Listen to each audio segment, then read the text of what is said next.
Welcome, welcome, welcome, everyone. We are so pleased that you are here.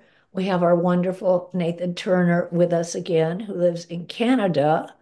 However, he does a lot of business in the United States, buying notes, mostly performing notes. And he also runs, I call it a summit, but I know that's not what it is. So tell us when you get on, Sure. Nathan, about the the show in Nashville, I believe, is where you have it Yeah. this year again.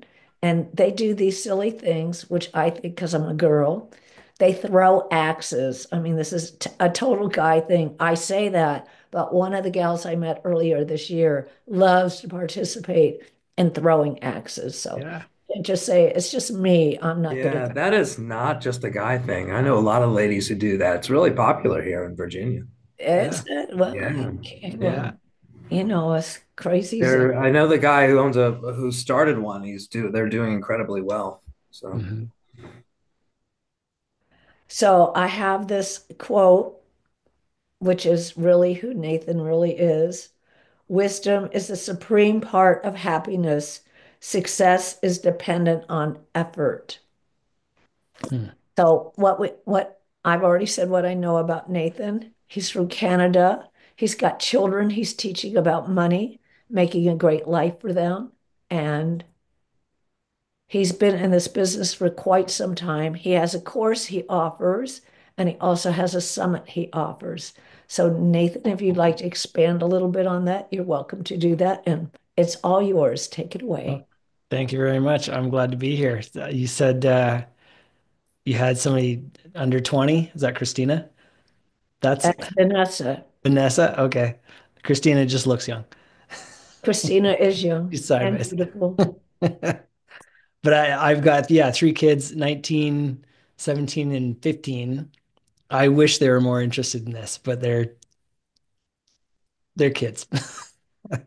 Hopefully they'll come to more of an understanding as life goes on and they get into the real um, actualities of money and how it works and all those kinds of things.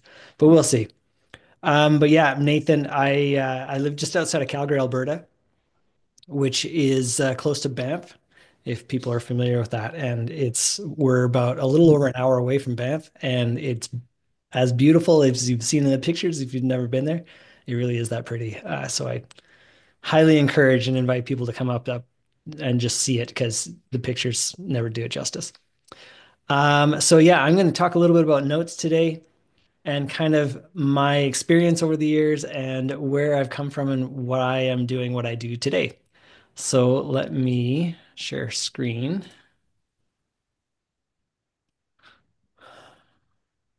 All right. So the title of this one is called Why Boring is Better. So this is a picture I took. This was a couple years ago. Actually, it was our 20th wedding anniversary, my wife and I. And this is in Cuba. And we happened to catch that seagull at the exact right spot. So it worked out really well. So that's the picture I'm using. But this is case studies and then why I'm doing what I'm doing. If I can get this to go. Here we go. All right. There's me from Canada. We already established that. My business, I've got Earnest Investing is an investment fund. It's a 506c fund where people can put money into fund my obsession of going out and buying more notes. And then we've also got the conference that Peggy talked about. This is the Diversified Mortgage Expo. We do in Nashville. The next one's coming up May 2nd and 3rd. All about notes. Just it's a networking conference. We don't do any, there's no upsell, there's no pitching, there's no nothing like that. It's not what we do. We're there to learn and to network and to grow our businesses together. So that's a little bit about what I do. The title of the talk is Why Boring is Better. So I figured I better get this out of the way real quick. So there's me and kids riding horses. That's actually in Southern California with my friends go-kart, riding around on the streets. That's in Southern Utah, going to see the arches. Salt Lake, floating in the Great Salt Lake. That's really fun. That's up in where I live, just hiking. That's Yamnuska. That's a great one. That's Waterton Park, the other side of Great Glacier National Park. That's going snowboarding with my daughter.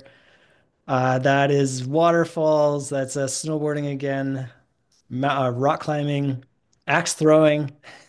My wife and I up on a hike. My son, I helped him build snow shelter that him and his class slept in. That's us rafting and another hike. The point of all this is to show you that I love adventure. So I talk about it boring is better, but really the truth is I actually love adventure. I love getting outside. We love live close to the Rocky Mountains, and so that's always a favorite for sure. Well, I don't know what that is. Well, it's going to be there now. So my career, I've been a serial entrepreneur my whole career. Started out with a Curves franchise. I expanded that to two, and that was really great for a couple of years. And then all of a sudden, it wasn't. As the market changed, then so did people's attitudes towards paying for a gym membership, and so that went downhill in a big hurry, actually. And so that was not fantastic. But you live and you learn. As I was kind of closing down the Curves, started doing some house flipping. And that was kind of my first introduction into real estate. Found out I really liked it. Later on, I'm just going to skim over this, but got introduced to notes and started buying non-performing notes. And that's when I kind of invented this Canadian note guy thing because everything I do is in the US. I just live in Canada. The non-performing was fantastic, and I really enjoyed doing that. It's a lot of fun. That eventually led to the fund that we've got now, Earnest Investing, and the conference that we took over just a couple of years ago. So that's very quick, brief overview of what I've done, so that I can show you a little bit about the difference between non-performing and performing and why I have gone with the path that I have over time here.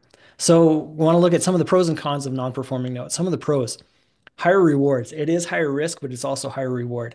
I'll show you some examples here in just a few minutes, but you can do very, very well with non-performing notes. You can be way more creative. There's lots of latitude to get into a note and say, okay, let's do this or let's do that.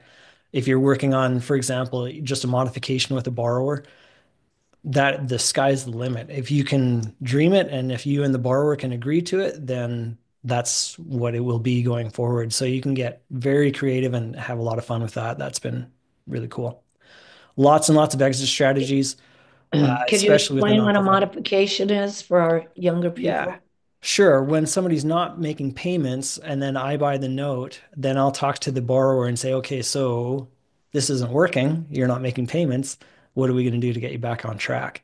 It was a line actually I learned from Bill Bartman, who used to buy credit card debt back in the day. He's since passed on, but the line that I got from his book was the only thing we can't do is nothing. And I just thought that's the most brilliant line. I love that. So that I would use that and I would talk to these borrowers and say, so you're not making payments. Obviously, we need to make a change. The only thing we can't do is nothing. So, what are we going to do?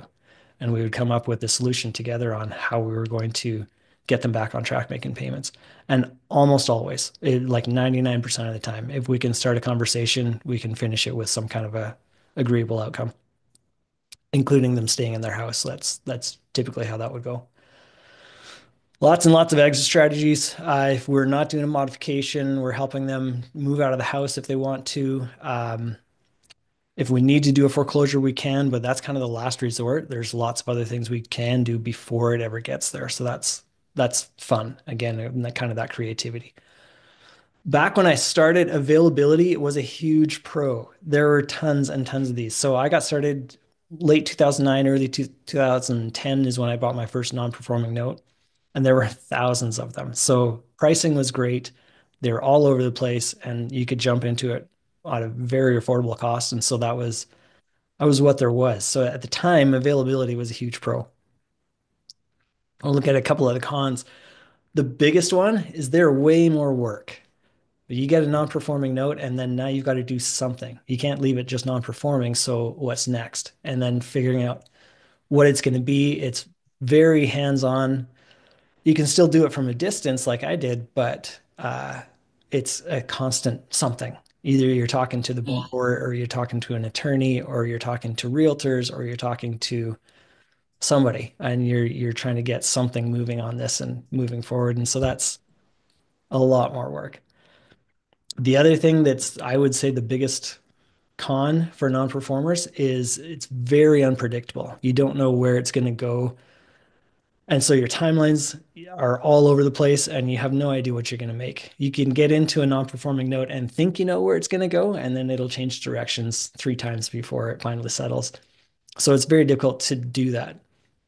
For me, when I was starting and I was borrowing money to do this, getting money from investors, that makes it really difficult to manage when I'm saying, okay, so it could go this way. This is what I think is going to happen, and then it doesn't. And then all of a sudden now we're in a situation where it's unmet expectations, whether that was what I had set up or what the investor just had in their mind. Now that that's changed. Or if you're doing this on your own, same thing. You've got an idea of where it's going to go, and then all of a sudden it changes, and that can be difficult. And same thing with the returns. You think you're going to make this much, and then in the end, you make something totally different, higher or lower, but it's hard to predict. So I'll show you a couple of examples. This is Humble, Texas. This is one we bought. I chose just a few here, just on purpose. I didn't look for like the highest or best. These are some of the more recent ones, and that's really the biggest reason I picked on these ones. So this is Humble, Texas. Bought it for 75,000, just the note, not the property. The property value on this was around 180,000. So there's tons of equity in here. So if I fully expected either them to start making payments again, or in this case, we ended up doing a short payoff. I think the balance was something like 103,000. So this was a short payoff. We decided to give them a little bit of a break in the very end, just because at the very end we had gone through, they'd tried different borrowers or sorry, different lenders, and at the end, the lender that they were able to finally get wasn't able to do 103. They could do 100 and change. And so I said, that's fine. I'm willing to knock off a couple $1,000 just to get it done. Held on to it for 15 months. So that was part of the decision where it just went way longer than I thought it was going to. So in the end, yeah, we took a bit of a short payoff just to get it across the finish line. Total ROI, so this is not annualized, but total ROI, a little over 40%. Great. That's a happy day. That's a good payday. So that was fine and good. I haven't included all the expenses in there, but just to give you the idea of that's how it ended up in the end. So that was a good one. I was happy with it. It worked out well in the end. This is one in Indiana where the foreclosure had already started. In fact, it was well into the foreclosure. And for whatever reason, the person selling the note wanted to sell it rather than just to see the foreclosure all the way through. Ended up buying this one for $29,500. This sold at foreclosure auction. And so that's nice. What that means is I never actually took possession of the property. It went to auction. The payoff balance was something very close to that. It must have been something close to that. I don't have it in front of me, but it was close to that, where at the auction, it sold for third party. That was my payoff, and I'm happy to just walk away and not actually ever have to deal with the property itself. That meant I didn't have to pay any property taxes. There was nothing else that I needed to pay other than the attorney for their services, and that was it. So this was a very quick one. This was kind of fun. It's always nice when they go that fast. And the overall ROI just under 40%, 38 and almost 39%. So same thing, very good, quick, fast. That's lovely. They don't always happen that way, but it's nice when it does happen. So that was a nice return as well. And then Hitchcock, Texas. This is one. Oh, yeah. We bought this for 25,700. I ended up selling this as RPL, stands for reperforming loan. So we got them reperforming, so making payments again. They were not making payments when I bought it. I was able to work with them and get them to make payments again.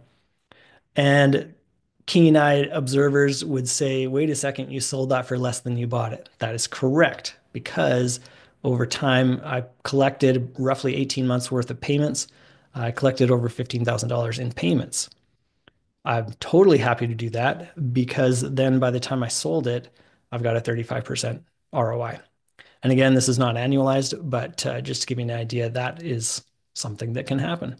So I was happy to work with them, get them back on track, and then resold that note just to cash out of it. So those are a couple examples. I believe in showing you the bad with the good. So I'm going to show you this one too. This has been the bane of my existence for the last 5 years. So this one has been longer than that, actually.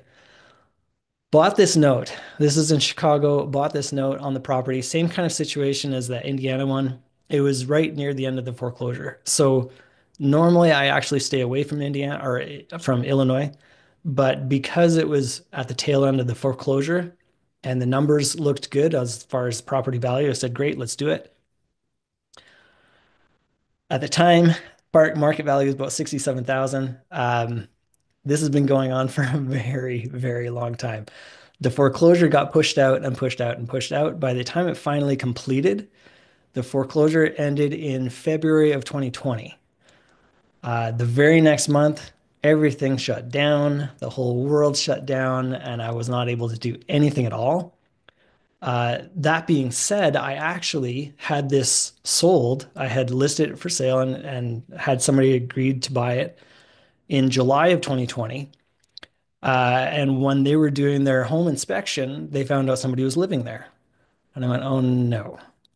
And again, with the laws, the way the world was at that time, there was the impossible situation where I could not kick out somebody living in the house. Their eviction moratorium was on, and Illinois hung on to those moratoriums longer than maybe any other state. I'm not sure, but for a very long time. Now we find out the person that's moved in there, she is a professional squatter. She is very good at what she's doing, and she's been able to work the system incredibly well with her attorney.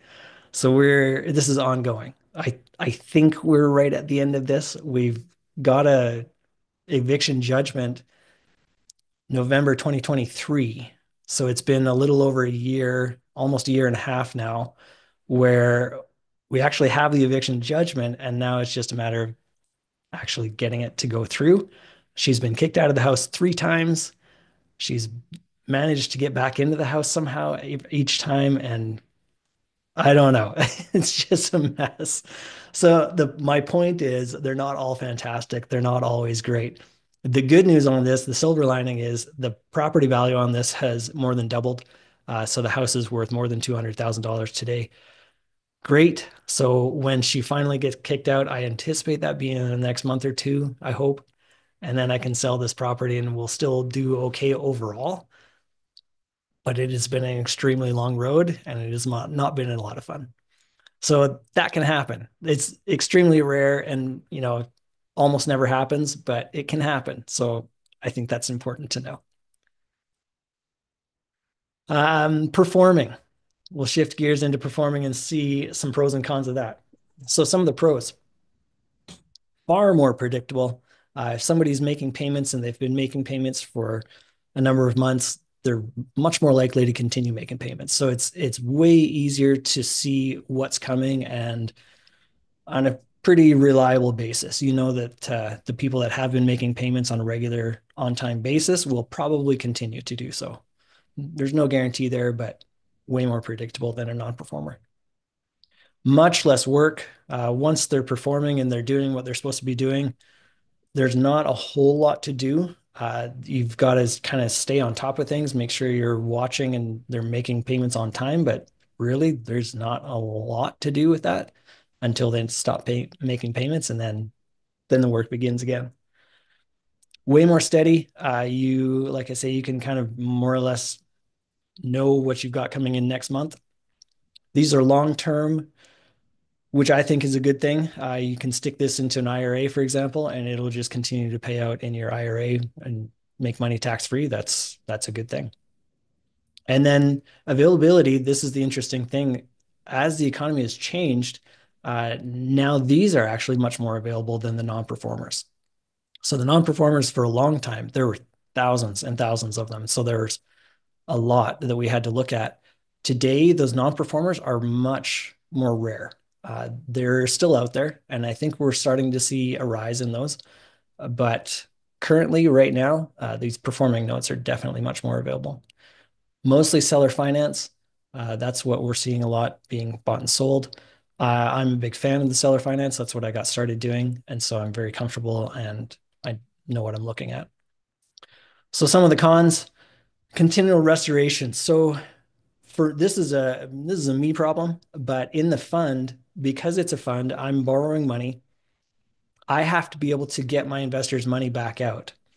And I think these kind of tie together. It's a depreciating asset. So as time goes on, the unpaid balance falls.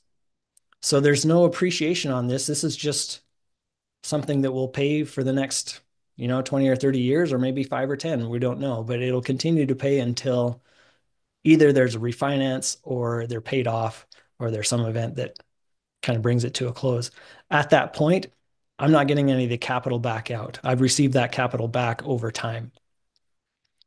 As somebody who's running a fund, that presents a challenge because I need to return my investors' capital.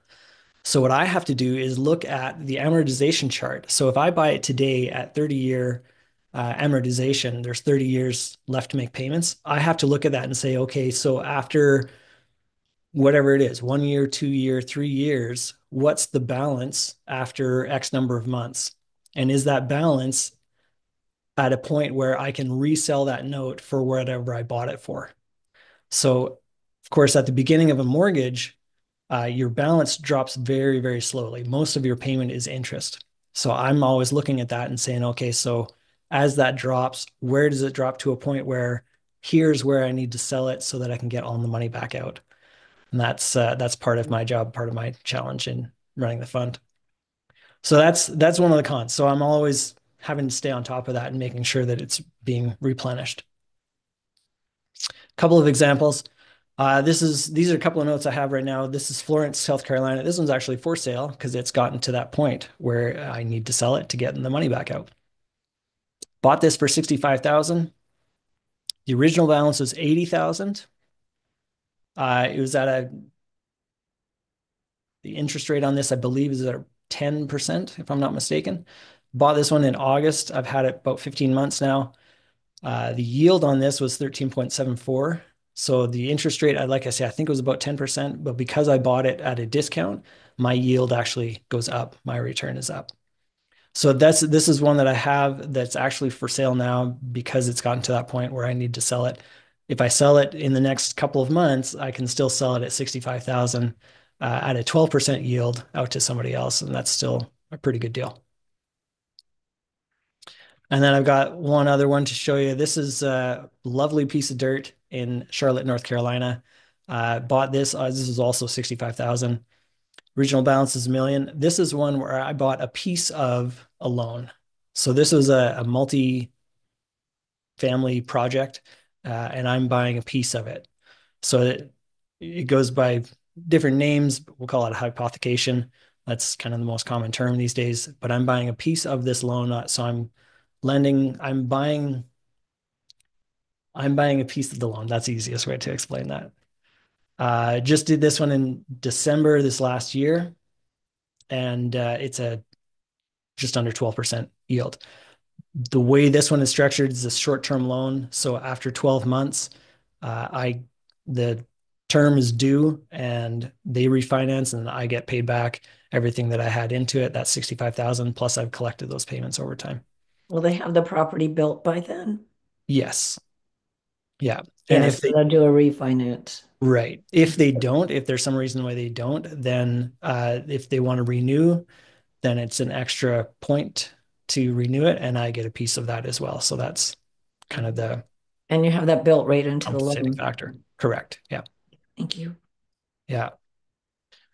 So that's some of the things I'm starting to looking at more of these short-term loans. It works really well in that fund structure because I don't have to think about it. I can buy it and I know that at the end of the term, I'm going to get all my capital back out. So I don't have to watch and see on that amortization chart at what point do I need to resell that. It's already automatically built in, which is kind of nice. So it's choose your own adventure. It's really what you're up to. There's, like I say, the title of the presentation is Why Boring is Better. It's really just preference. It's really what you're up for. I'm a big fan of adventure, so profitability is definitely a consideration. How viable is that? Currently, I would say that non-performers are not as viable. They're just harder to find, and the pricing is kind of out of whack. And so it's hard to find something at a good enough deal that it makes it worth it. And then really what it comes down to are what are your goals? And I was listening to a podcast a couple of weeks ago where I was making this presentation and I threw this in there because he was talking about what is the goal of your goals. So, for example, at the beginning of the year, I have a goal set to exercise 3 times a week. Why? What's the point of that? What am I trying to achieve by exercising 3 times a week? And so for myself, actually, I already had thought of that one, luckily, and so I feel a little bit smarter. But I there's a mountain in Banff that I went to climb when I was a young man, when I was early 20s. And just before I got to the top, it started snowing. It was early October and it started snowing and snowing bad enough. And I was with a group, we were not well prepared. And so we needed to abandon the hike. And I have never been back to it. So I've always wanted to. So it's on the calendar, June 28th. Kids are invited to join me. Whoever wants to, we're going to hike Mount Rundle. And so that's exciting. So that's the goal of the 3 times a week. But what are you trying to accomplish? If you're looking for a specific kind of return, why? What are you trying to achieve with that goal? So that is what I've got. That's my Calendly link on the QR code. There's just my email and phone number if you want. This is kind of where I'm at today. Is I would rather do the boring stuff. It's just easier for me to deal with, and I kind of like sitting on the beach. That's pretty nice. I'll go on my hikes, but then it's nice to sit on the beach as well. So Thank I am you. open to questions. Well, me, I have several. First, I wanted to make a comment about the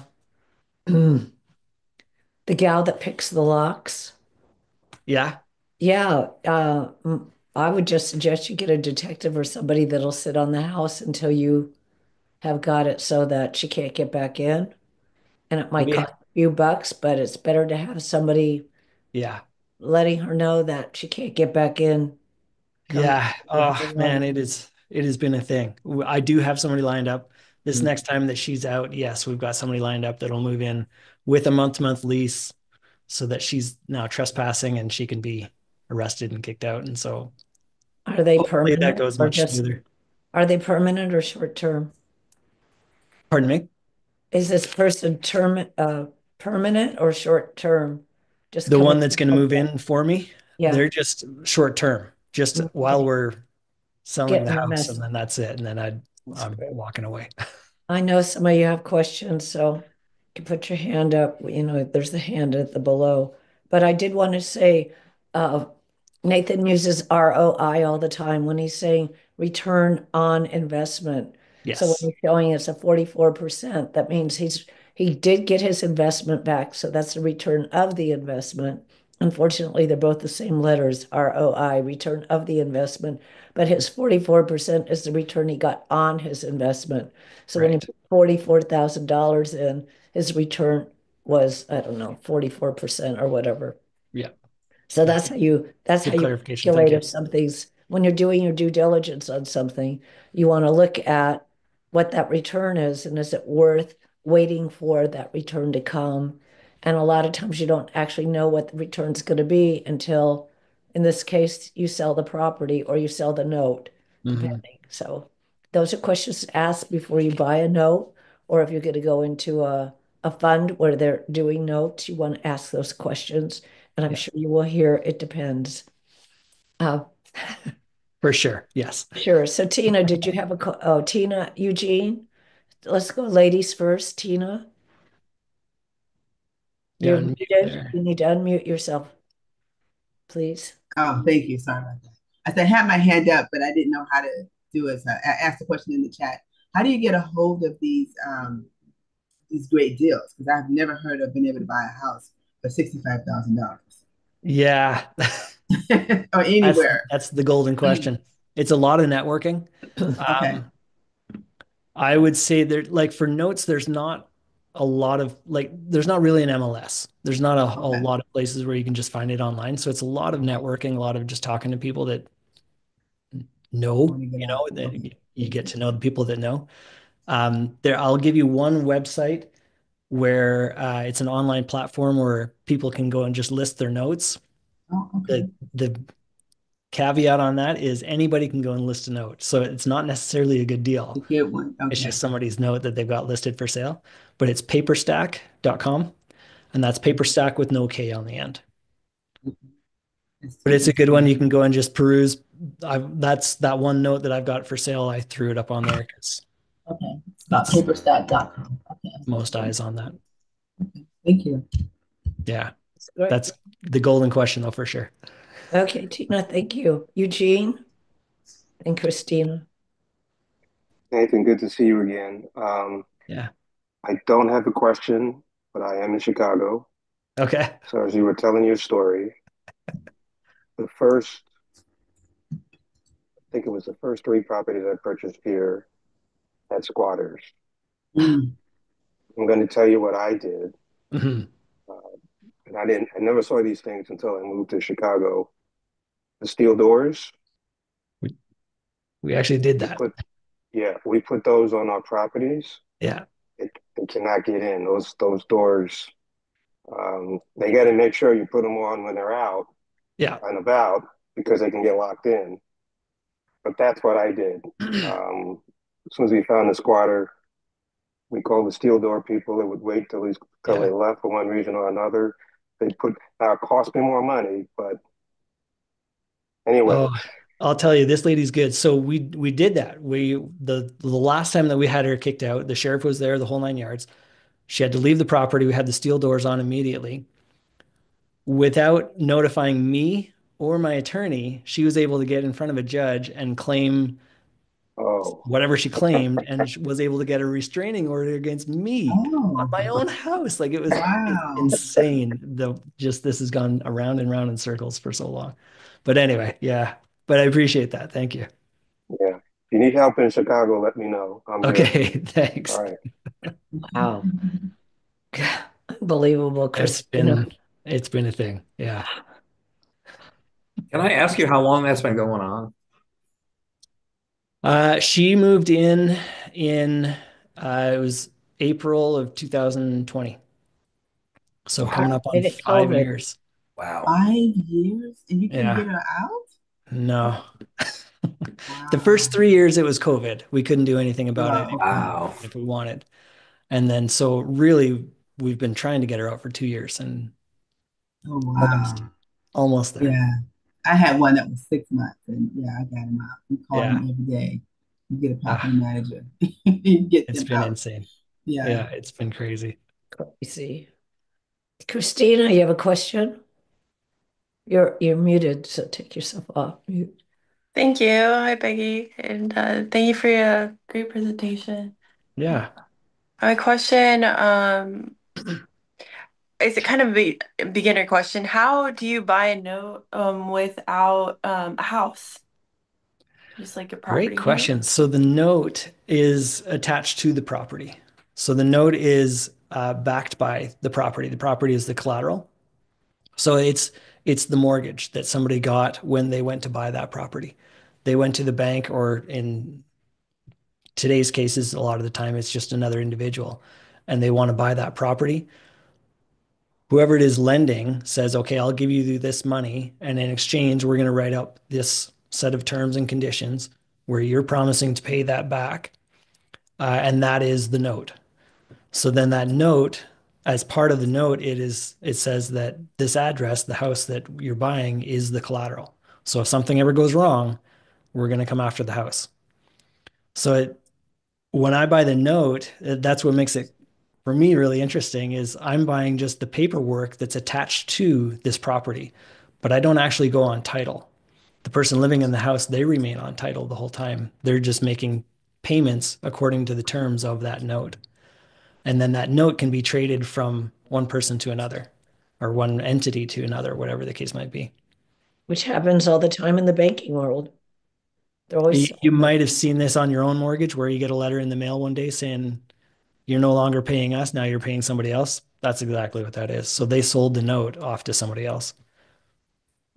So what would is a not like a performing note? Would that be a mortgage that is being paid on, and a non-performing note is a mortgage that's not being paid on? Right. Yeah. Yeah. The Um, non-performing, they haven't made payments for at least 3 months consecutively. and then that's considered non-performing. Okay. Cool. Thank you. Yeah. Yeah, no problem. Good. Yep. Any other questions? Brian, might you have a question? Well, Nathan, are you looking for to build your fund, or are you at a point where you've got the capital you need, or where are you? No, still looking to build the fund for sure, and then always looking for more notes to buy. So those two things. Yeah. Yep. We set up a conversation with him, Brian. Yeah, I'd be happy to talk to you about either one of those. Yep, great. And don't forget he's got that conference in May at Hmm. Nashville. So you might want to go to that and just see what's going on with note buyers. We had a couple of people, a couple of our friends showed up there last year. I Yeah. gotta let this gal know I met this gal in November, and I was telling her about your conference, and she said she was interested, she and her husband. So we'll see if Oh, they're good. here. I'll let them know. Yeah, good. Thanks. Yep. Oh, Eugene? Okay, so I know you don't like to buy in Illinois, but it's my backyard. Um, I have a new resource that full-time job is working for people who are about to fall behind. She works for a nonprofit organization. Um, and so folks who are about to who are falling behind in their mortgage payments, pre-foreclosures, auctions, about once every 2 weeks, I get an email from her Hmm. uh, looking at opportunities that she may not necessarily be able to solve. Um, Now, I'm looking at them for different reasons, but I haven't actually thought about purchasing the note. Most of these opportunities, I think, were with banks Hmm. as opposed to private notes. Uh, have you been approaching banks to buy their notes? I mean, what would you recommend if I have an opportunity um, to buy a note from a bank? What's the Hmm. process for that? Okay, so with banks, currently it makes more sense to buy. It depends on what you're looking for. There's that famous, it depends. But if you're looking for performing loans, banks right now, if they're selling at all, which they probably aren't, but if they were looking to sell, well, there's a couple of things. If they were looking to sell, they're probably looking to sell $100 million worth. They're not just going to sell you one note. So that's the first challenge. And then other than that is they're not motivated to sell those right now unless, yeah, they're because they're so low in their interest rates, they're still hanging on to most of the paper they're hanging on to is still that low interest rate stuff that was created in the, 2020, 2021 era where they were like 3 or 4%. They're dying to get rid of that stuff, but there's no one to sell it to because those interest rates are so low. There's that's not a good deal for me. My price would have to be so low, my discount would be so big that we're never going to come to terms. They're not going to take that much of a haircut. So buying from banks right now is tough. If they've got some non-performing, same kind of thing. They're probably going to want to sell in large chunks. They're not going to want to sell just one or two at a time. They're going to be, 100 million, 200 million kind of deals. Um, so all that being said, for the non-performers, that was most everything that I bought, almost everything, in fact, was bank originated. And then it had been sold to a hedge fund where they bought $100 million worth of not a bad debt of non-performing loans. And then that hedge fund would sell off whatever didn't fit their box. So whether it was certain states or whether it was uh, balances that were too low or whatever, for whatever reason they decided they didn't want those ones, that's what they would sell off. So that's what I bought.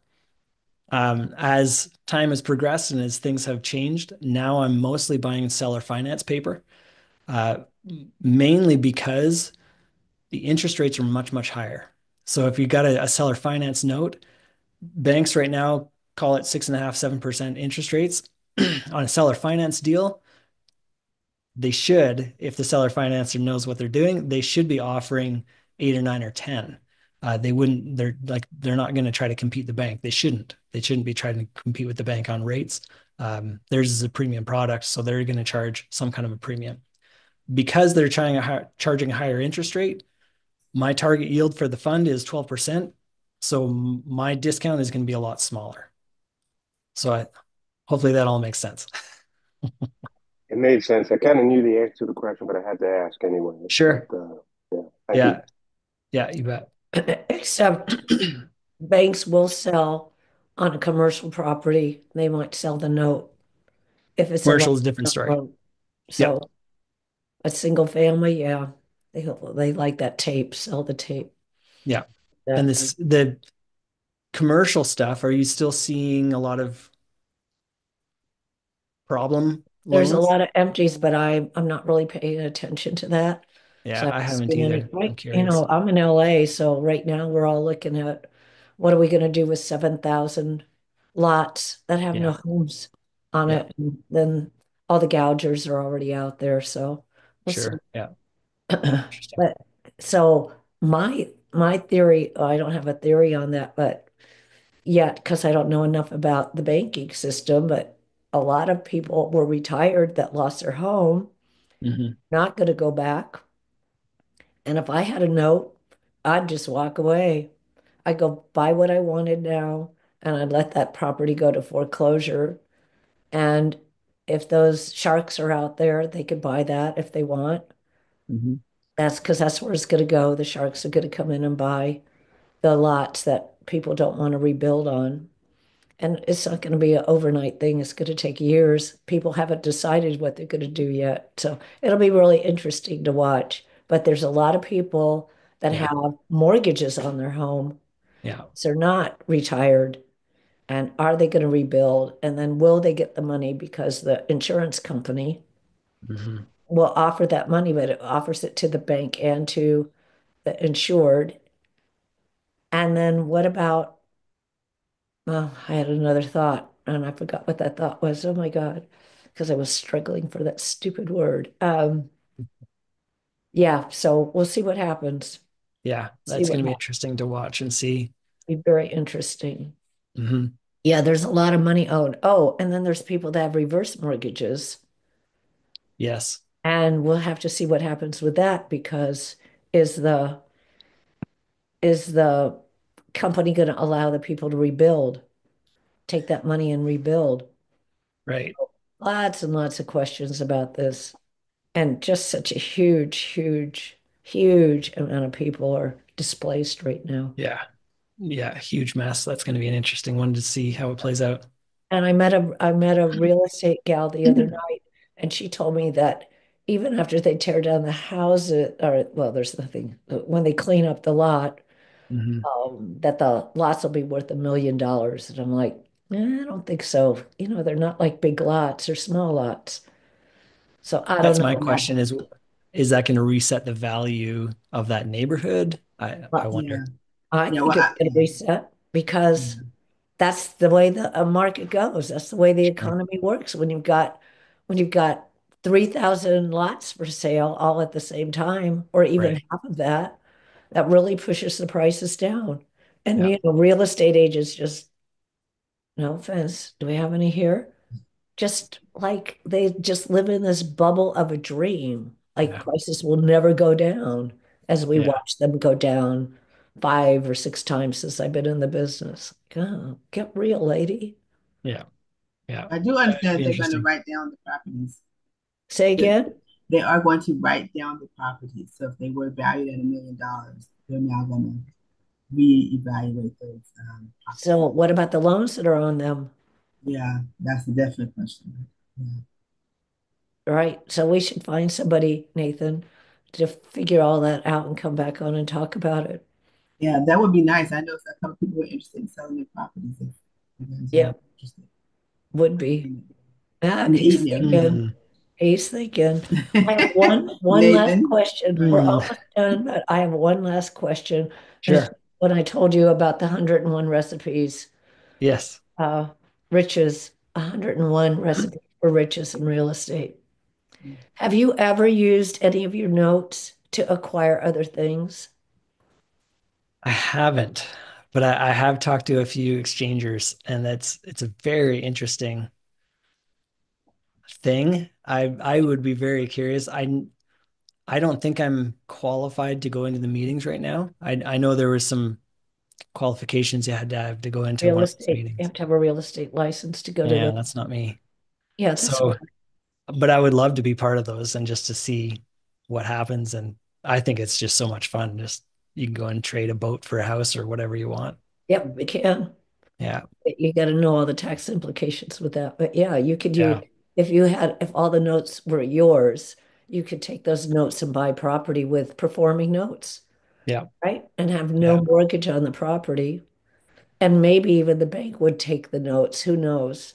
If yeah, the mortgage, say, I want to pay this mortgage off. Here's five performing notes yeah. for that mortgage. So yeah, it would be Yeah. fun. I'd be happy to talk to you about any time. Okay. Yeah, Like that sounds getting fun. you into a meeting, like the only meeting I know, and I'd have to check around it. The only meeting I know is in Orange County, and they allow anyone to come in. You don't have to have a license, Oh, but to go to really? Okay. national meetings, you have to have a license. Yeah, I know 2 years ago there was a note conference happening in Vegas, and I think it maybe even overlapped one day with an exchange meeting. Hmm. So we actually had a guy come from the exchange meeting and come to the note conference, just because he was like, wait, this sounds very familiar to what we're doing. And so that he came and he didn't know anything about notes, which was kind of ironic because I would have That's thought it would be very the other way ironic. around. Yeah. Yeah, do you remember who that was? Yeah, Rob Beeman, guy out of I don't know, Rob. Must be new to the group. he's in I've been out of the group for 10 years at least. okay. I used to run the meetings, and I've been president of the exchange group and like Okay. all of that. So Yeah, this guy was out of Milwaukee, I think, something like that. yeah, no, I don't know him. Well, there's always new people coming in because all you have to do is pay your dues and have a real estate license. It's Hmm. really hard to get into the exchange group, right? Yeah. Yeah. Yeah, so yeah. It was always fun because the guys there are so creative. Yeah. And That's you what I find so when you're interesting is buying notes, you've got to be creative, right? You've got to yes. figure out what your modification's going to be and how you're Yeah. going to make sure they're paying. And yeah, so he's right. It's very, very similar. And like I said, they only have Good. like five or six clients, and their job is to build their portfolios. And That they would do, be a lot of fun. and most of them just represent themselves. Oh, that would be fun. It That would be is fun. fun. Yeah, I wish I Cool. could get you in. I don't know, maybe I could just say you're from uh, Canada and they have different rules. Foreign national. Foreign national, yeah. They let Robert Kiyosaki in one time and everybody was so angry because he's not licensed. And they're like, only licensed people. I mean, I just think it's a little far-fetched myself. What Yeah, difference does it make? You got money, you want to exchange something? Come on into the meeting. sure. Yeah. So, any, does anyone have any last question for Nathan or Star today?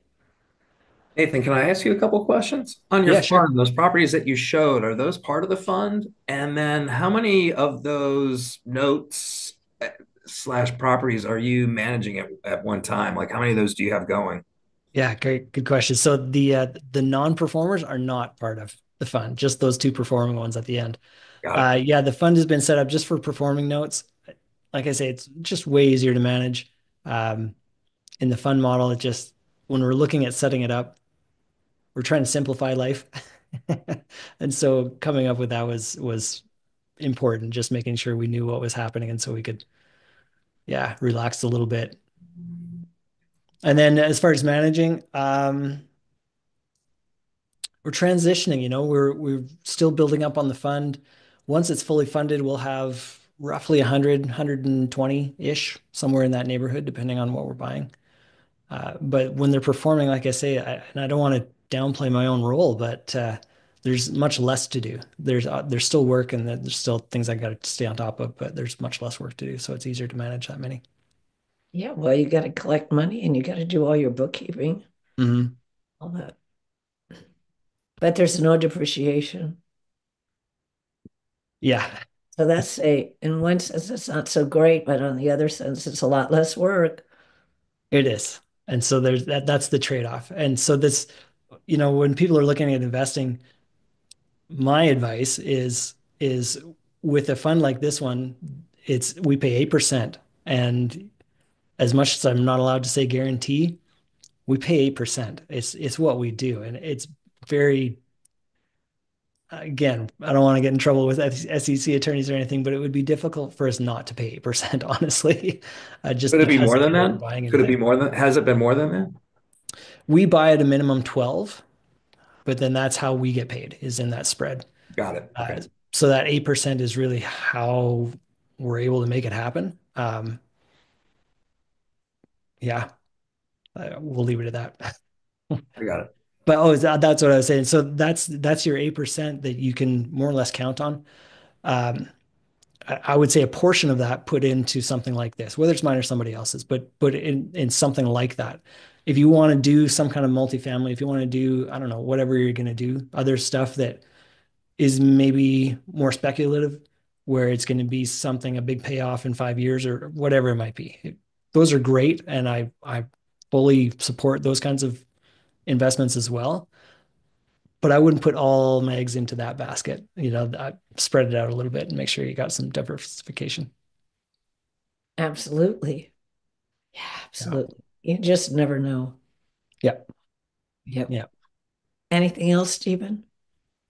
No, that was the big picture. Yeah, big picture for me. So yeah, thank you. Sure. Yeah, you bet. Ted, you haven't said anything. You have a question for Nathan by any chance? Just listening today. Okay, great. Thank you. Okay, well, if no one has any other questions, we hope you will come back again, Nathan. It's always great to have you I'd here. be happy to. Yeah. We love learning, and after your conference, I'll see about getting those two people that live in Tennessee to your conference. Oh, if they're Oh, already in Tennessee, it's just down the road. It's easy. Yeah. yeah, I just need to get some info on it. Sure. Now, remind me again, what's the name of your conference? It's called Diversified Mortgage Expo, Diversified. and it's May 2nd and 3rd in Nashville. Diversified. Okay, And then Peggy, can you email me or us the book you said it's called 101 Recipes for Real Estate? sure. Okay. Can do that. All right, everyone. Thank you very much. We'll see you next week. Hi, Next week, we have someone coming on that's going to talk about. Hi, Gary. Nice to hi. see you I here. jo- I joined a little while ago. I just wanted to make one announcement, if that's okay. I put it in the chat, and if you're not in the local area, obviously you can't attend. But here at the Water District, and relating to a lot more than that, both real estate and it involves government and everything. We're having an expert in AI who speaks to Microsoft and OpenAI. He and I have become friends, and he's actually flying here to Calabasas tomorrow, and we'll be doing a 3-hour seminar on how AI affects government, utilities, and businesses. So you can stream in, you can visit in person, or you can watch it afterwards recorded if you don't have 3 hours to stand by. But it's fascinating, and I did put the link in the chat. And it may not go directly to the stream today, but it will tomorrow because we had a board meeting today. That's the first thing that pops up. But it's pretty fascinating. I've been to his seminars before, and it's AI from an aspect you have never heard before and are not what you're seeing in the general press, nor from the point of view that they're going to take over the world and kill all us human beings. I use AI every day, every Well, day. So, well, and I'd love you to come. I'd love you to come in person, but I know how bad the traffic is since PCH is closed. So you're welcome to zoom in or listen afterwards, and pass the link on to anyone else that you think may have been on some of these recordings before. And and happy to that's have them listen. tomorrow. Thursday. Oh, 20th. I can't make Thursday. Okay, great. Uh, That's here February 14th. yep, it will be available. Oh no, no, no. That's when that little piece was issued. Maybe I should delete Oh, that. It's February 20th. It's this Thursday. okay, Yeah. great. Yeah. When you All click on the right. link, it says the 20th. So you guys download that. It's in the chat. You can save the chat if you like, and just click on it, and that'll put you into the meeting. So thank you for telling us, Gary. You're welcome, and we'll be presenting in the next couple of weeks. I just have to log in and luck in 2 weeks. We're going to have a super special expert on how to not pay capital gains for 30 years on any product that you wind up selling, and how to have preventative health insurance, which pays you back as a business owner and an employee. So pretty Is cool that stuff. on this show, or are you coming on? You're coming on this one, right? Are those your topics? Okay, cool. Yeah, Right. I'm going to come on. Yeah, two different presentations. Okay, great. Cool. Okay. Great. All right. We'll Thank see you you. all. Thank Hope you. you all come back next week and the week after. We're here every single week. We'd love to see your beautiful smiles. Thank you. Thank you.